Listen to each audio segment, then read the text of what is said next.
Sir निवडणुका होत आहेत, सगळे नांदेडचे नगरसेवक जे आहेत ते लातूरमध्ये आहेत. नांदेडचेच नाही, नांदेडचे आहेत, लातूर, धाराशिव आणि बीड या त्याही निवडणूक आहे, नांदेडची निवडणूक आहे.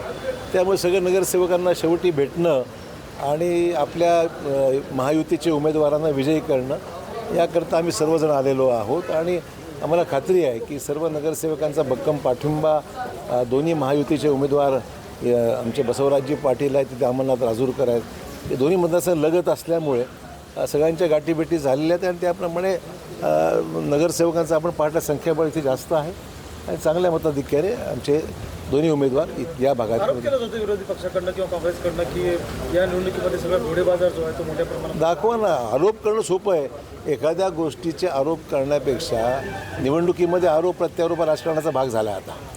मग सत्यता काय आहे हे बघितलं पाहिजे आपण. असं कोणी हे काही म्हणतं का कुठं घोडेबाजार झाला आहे म्हणून? सगळे मोकळे आहेत इथे, कोणाला काही दामून थोडी ठेवलं आहे इथे.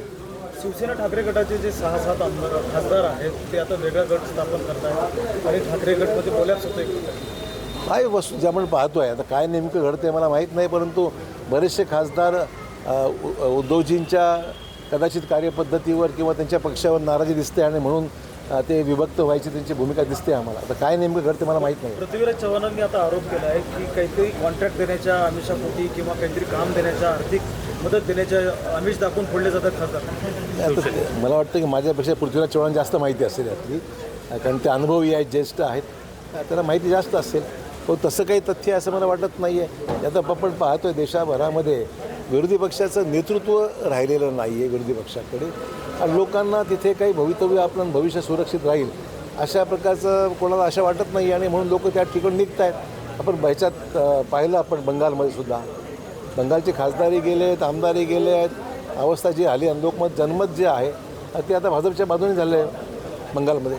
तशी परिस्थिती महाराष्ट्रात सुद्धा आपण पाहतो आहे.